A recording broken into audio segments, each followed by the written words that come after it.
Ahora bien, el sentido de vida puede tener dos dimensiones: la dimensión inmanente y la dimensión trascendente.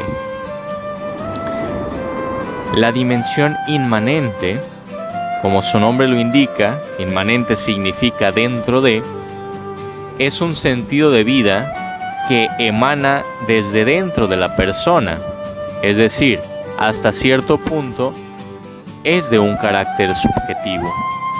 Tiene una dimensión, una connotación, un origen y un alcance interior. Por otro lado, el sentido de vida trascendente, como su nombre lo indica, trascendente significa fuera de.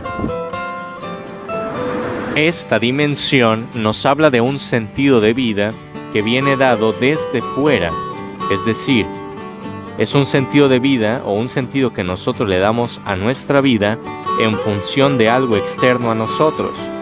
Por ejemplo, en función de la familia, en función de alguna misión, algún proyecto nacional, por ejemplo, político, cívico, o también en función de una, digamos, vocación ética, moral, del servicio al otro, o también nos viene dado, o le podemos dar sentido a nuestra vida en función de la religión o en función de Dios mismo o de la deidad en la cual creamos.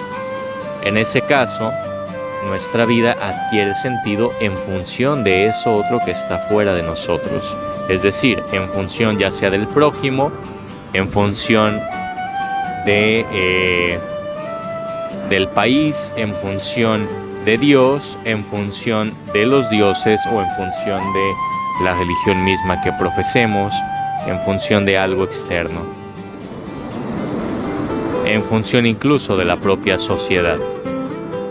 Ahora bien, podemos preguntarnos cuál de los dos es el correcto, o hay uno que sea correcto. Tenemos que tener solo uno. ¿Por qué? La cuestión es bastante compleja en términos, digamos, de varios elementos.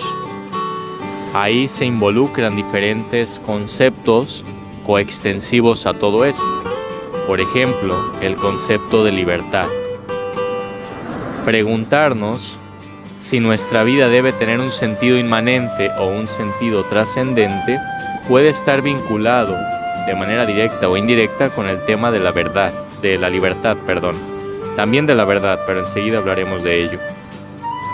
El tema de la libertad, por ejemplo, viene dado en, bueno, ¿desde dónde ejerzo yo mi derecho o mi libertad a darle sentido a mi propia vida? ¿Soy más libre cuando mi vida tiene un sentido inmanente o soy más libre cuando tiene un sentido trascendente? Si soy yo quien le da sentido a mi propia vida, en teoría y en apariencia, uno es más libre, uno pensaría que es más libre. Sin embargo, ahí también hay complejidades. ¿Qué tanto de mí mismo es realmente libre? ¿Y qué tanto depende de las emociones, del carácter, de la experiencia? Es decir, ¿qué tanto realmente he tenido yo un trabajo ético de tal suerte que puedo autorregular mis emociones, puedo ser independiente de mis impulsos, de tal suerte que no soy esclavo de mis pasiones, de tal suerte que puedo orientar mis pensamientos, etcétera, etcétera? Si hay un trabajo ético de por medio ahí, es probable que tenga mejores resultados. Pero si no es el caso, es decir, si soy una persona incontinente, por ejemplo, en el sentido aristotélico del término, es decir, esclavo de mis propias pasiones, apetencias y demás, por lo tanto, el sentido de vida que me dé a mí mismo, a partir solo de mí mismo, no será como tal libre, sino que quedará comprometida a dicha libertad. Podría ser un sentido de vida, por ejemplo, que le doy a mi existencia si soy esclavo de mis deseos y mis pasiones, a partir, digamos, por ejemplo, de la bebida, de algún vicio, de alguna cosa que me mantiene preso. En ese caso, ese sentido de vida no garantiza la libertad. Ahora, un sentido de vida trascendente, es decir, aquel sentido que le doy a mi existencia en función de algo externo a mí. Eso me hace más libre, me hace menos libre. ¿Qué pasa en ese caso, en esa cuestión? Ahí la pregunta viene a ser también semejante a la anterior, es decir,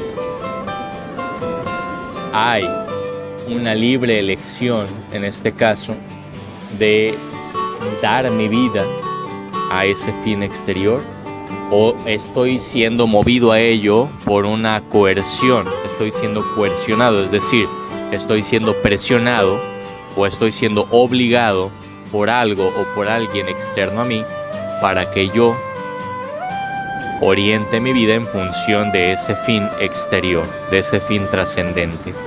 Si la respuesta es sí, si hay algo o alguien que me está obligando, que me está coercionando en contra de mi voluntad y por lo tanto no hay un acto de libre elección, ahí efectivamente también el sentido de vida es o será un sentido de vida, digamos, esclavizado. No será libre, ¿sí? Y si no es libre la persona, en ese caso, entonces, pues tampoco podemos hablar de que sea totalmente aceptado. Ahora, si yo he hecho un acto de libre elección y he decidido dar mi vida al servicio al prójimo, a Dios, a mi nación, a mi vocación profesional, etc. Entonces, se trata de algo que orienta mi vida de manera armónica con mi libertad. ¿De acuerdo? En ese sentido, entonces, podemos plantear una siguiente cuestión. ¿El sentido de vida debe ser inmanente o trascendente? ¿O puede haber un común acuerdo entre ambas? Digamos que en términos de plenitud del desarrollo humano, las personas no somos seres aislados, completamente independientes e individuos autosuficientes. Por el contrario, ya lo decía Aristóteles y lo reafirman muchas filosofías y religiones. El ser humano, la persona, es de naturaleza social. Siempre está en comunidad. Comunidad con sus semejantes, con los otros o con Dios mismo, por ejemplo.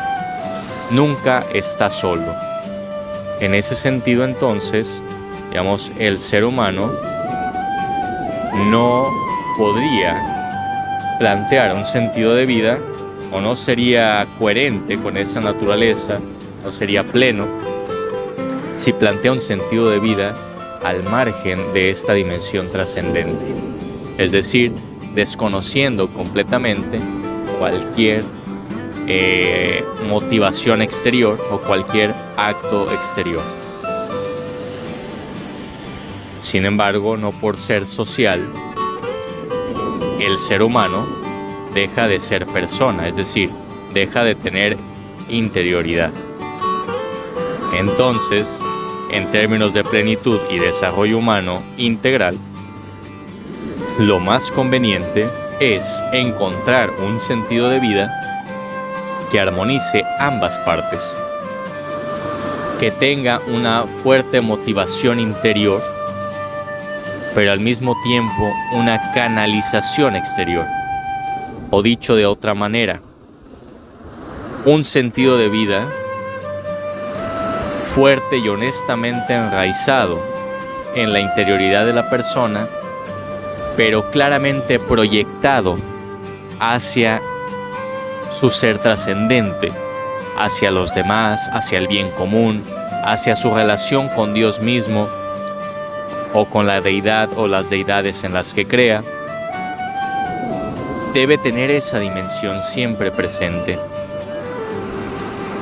Cuando estas dos partes se dan, cuando el sentido de vida abarca ambas dimensiones y las unifica en una sola, digamos, fuerza, estamos hablando de un sentido de vida completo, de una vida justamente integral, porque recordemos que la persona, decíamos, no solo es individuo, también es parte de una comunidad, y por lo tanto su formación y su orientación de vida debe ser integral en ese sentido.